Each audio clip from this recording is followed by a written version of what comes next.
자, 지금 리포트에도 전해드렸습니다만 이 김관진 전 국방부 장관에 이어서 임관빈 전 정책실장까지 풀려났습니다.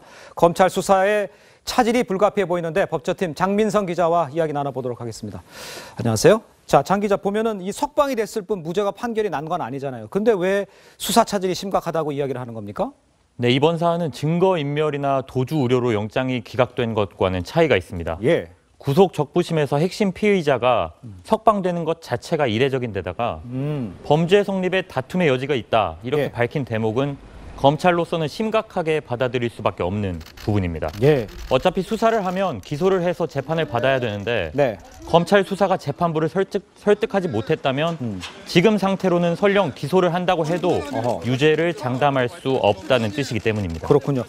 김관진 전 장관을 소환할 때만 해도 이게 MB 정부를 향한 첫 마지막 단계까지 왔다 이런 얘기가 나왔는데 그렇다 그러면 MB에 대한 수사는 어떻게 된다고 봐야 되는 겁니까? 네, 아무래도 김관진 전 장관은 물론 예. 임관빈 전 정책실장까지 석방이 된 상황입니다. 그렇기 때문에 이명박 전 대통령까지 가는 문턱이 높아졌다 이렇게 볼 수 있습니다. 예. 김관진, 김태효, 이명박으로 이어지는 이 지시 보고 라인에 검찰이 주목을 해왔던 상황이기 때문에 당장 이명박 전 대통령보다 김태효 전 대외전략기획관 소환 일정이 늦춰질 가능성이 커졌습니다. 그동안에 이제 검찰의 수사를 보면서 속도가 빠르다, 또 무리가 있는 거 아니냐 이런 얘기가 많이 나왔었는데 장민성 기자가 옆에서 보기에는 어땠습니까? 좀 무리가 있었던 것 같습니까?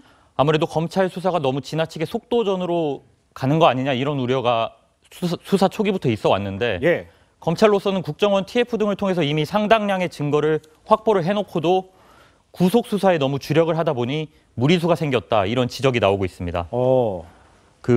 기억하시겠지만 변창훈 서울고검검사가 스스로 목숨을 끊은 사건이 있었는데 그랬었죠. 그 사건 역시 검찰이 구속 수사를 추진하다 벌어진 일이었습니다. 하지만 어쨌든 이 문제는 확보해둔 검찰의 증거가 어디로 도망가는 건 아니기 때문에 검찰로서는 불구속으로 수사를 하면 됩니다. 다만 문제는 아까도 말씀드렸지만 범죄 성립에 다툼이 있다, 다툼의 여지가 있다 이렇게 판단한 법원의 판단입니다. 검찰로서는 지금까지 수사에 빈틈이 없었는지 차분하게 하나하나 되짚어봐야 할 형편이 됐습니다. 자, 앞서 리포트에도 이제 우리가 전해드렸습니다만 이 신광열 판사, 이 구속적부심에 대해서 판결을 내린 판사 아주 아주 심한 비난을 쏟아내고 있어요. 판결을 내리는데 영향이 더 받게 되는 상황이라고 볼 수 있는 거 아닙니까?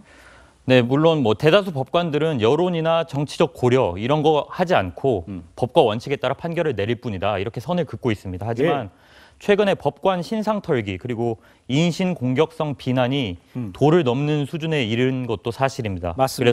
그래서 법원 내부에서도 영장 전담 판사나 형사 재판을 좀 맡기가 부담스럽다 이런 기류가 읽힙니다.